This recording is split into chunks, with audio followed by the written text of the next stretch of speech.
The Milwaukee Bucks making moves today, shocking moves. Damian Lillard has been waived. He is gone from the Milwaukee Bucks. They are waiving him. He gets to go to whatever team he wants, but still gets his money. They're going to stretch that contract out, basically pay him $23 million a year over about a 5-6 year time span. So with that, they were able to pick up a free agent. That free agent was Myles Turner.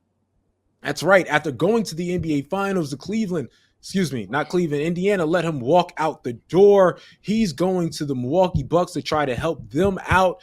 Before we, again, get into some NBA futures, I'm going to let you rehash that a little bit, Corey. What was your take, again, when you heard about the news, and what do you think about those teams and their futures? Yeah, no, and the news was wild, and basically it shows that the Milwaukee Bucks, in my opinion, are basically thrown in the towel. You see the Eastern Conference starting the weekend right now with injuries to Tatum and Halliburton and all the things that are going on. The Knicks don't got no coach, and the 76ers best player can only play 20 games a season. So this is the time to strike in the Eastern Conference, and the Milwaukee Bucks are basically saying we're going to let Dame go. We know we're going to hear from Giannis. Yeah, we'll go bring in Myles Turner. Maybe that will appease him, but that's not going to get it done. This is a bad situation that's going worse in Milwaukee. It all started to unravel like as soon as they won the championship. And now I think we've kind of seen the end of what we knew of the Milwaukee Bucks. Now, Damian Lillard is the player on the wrong side of 30, coming off a bad injury. He's a guard that's really known for, Dame time and his shots and stuff like that. He ain't been that dude since 2019, 2020, to be 100% honest with you. And I'm a big Damian Lillard supporter. But when they bring me on this network, they say, Corey, you got to tell the truth. And I'm like, all right, I got to tell you all the truth. And Damian Lillard ain't him no more. Dame time is done. You know what I'm saying? So when I look at the Bucks, it's a done dizzy. Now, he's probably going to go sign with Miami, Heat culture, and they ain't not going to be that good with him either. You know what I'm saying? They still be in the playing tournament probably. Yeah, I mean, I think Dame hasn't been prime Dame, but he still's been pretty good. Again, you see the numbers on the screen. He was 25 points, 7 assists, still a pretty good player, but he wasn't best player on a championship team type of player. He wasn't going to lead your team type of player. And again, Achilles, small guard. They didn't think he was going to be something after that. I think Milwaukee, this was sort of a last-ditch effort to say, hey, Giannis, please stay, right? Because Dame wasn't going to play. Even if you kept him, he wasn't going to play last year. And they didn't want to waste the season. So they said, what can we do? What can we do? What can we do? So they were able to create space to bring in Myles Turner and sort of make a small effort with a couple other small moves. But again, not a move that moves the meter, not a move that even has them as a top 5 or 6 team or even top 8 team I'm seeing with the chances betting-wise to win the NBA Finals. So it doesn't move the meter. Indiana punting on next year, basically saying, guess what? Tyrese not here, then we ain't doing nothing. We're not even going to try to do anything. So I'd be interested to see what Indiana does for the futures. With the futures, again, let's look at it. First thing that for us to look at, NBA Finals winner, super early odds, but this is probably the best time to bet. Oklahoma City Thunder, of course, leading the way, plus 275, but there's been a new champion for 7 years straight. So there's a good chance someone behind them wins next year. When you look at this list, Corey, what is the team that you would say, I might throw a dart and take a chance? Probably the Houston Rockets because I like Ime Udoka.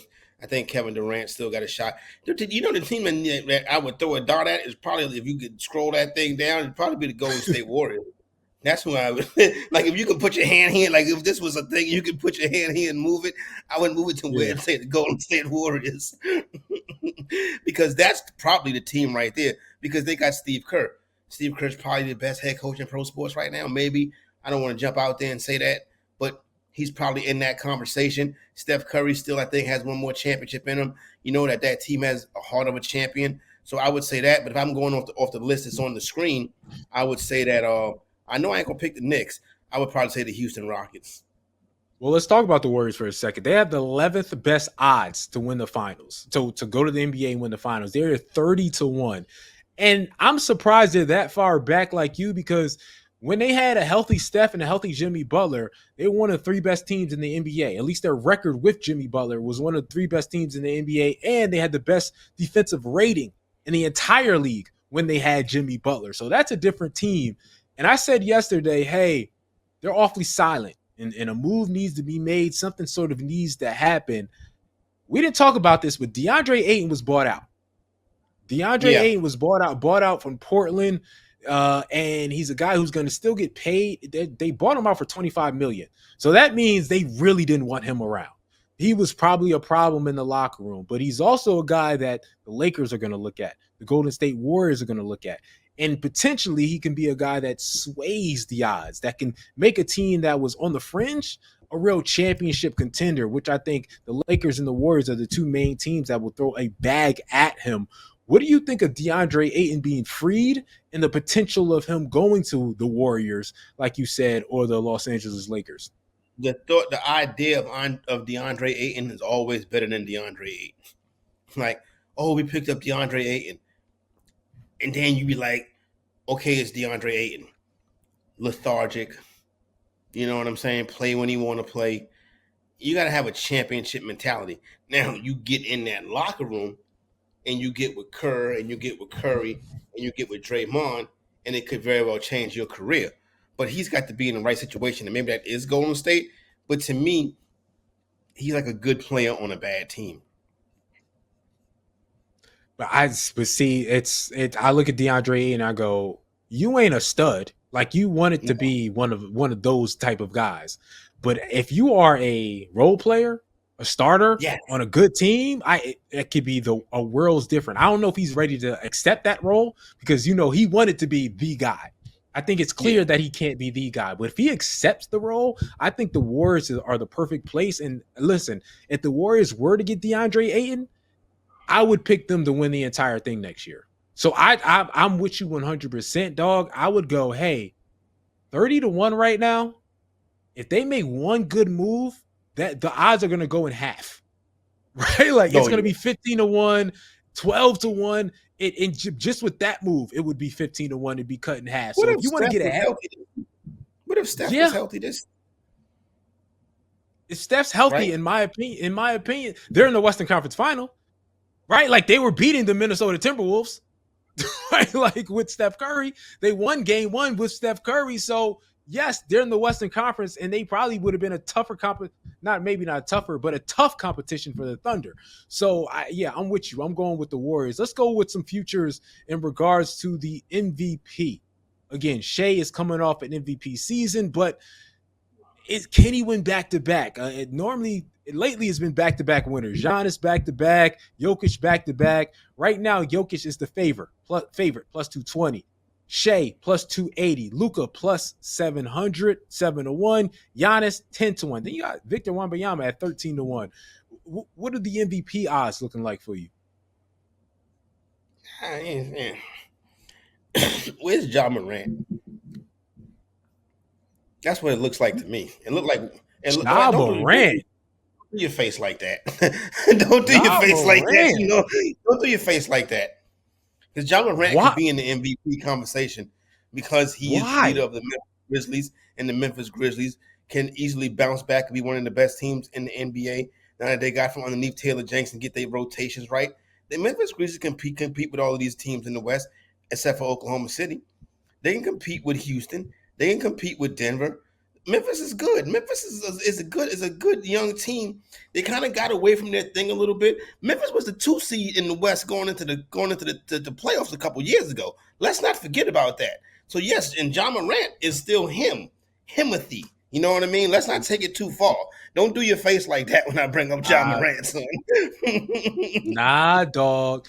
When they did that, they got rid of their best playoff performer. Their best playoff performer was Desmond Bane this year. So he's gone. He went over and gets a bag. They had Dylan Brooks as the tough guy when they were a good team on top. So now you got Jaren Jackson, who shout out to him. He just got a big contract extension, and Ja Morant. And it's no disrespect on Ja. Ja's a good player, but I don't see him reaching the heights of guys who are going to give you 30, 10, and 7, right? Like guys who are going to give you 28, 14, and 11. If that's what you need MVP for, but that's not an act like Ja was not giving people buckets, making highlight plays, leading a young franchise every night. until everybody started hating on him. You know what I'm saying? Now, He did that to himself. they was hating on him, son. You don't Oh, really know stop. some of the real stories behind it. They was hating on him. He made a couple of mistakes, you know what I'm saying? But Big people mistakes. really he made people really be one. He made a couple of mistakes, but people really be into suspension porn, and it was too much what they did the job. That's neither here nor there. And you got to start staying healthy too. But I'm going to keep betting Luka until Luka win it because Luka Doncic is probably the best player in the NBA.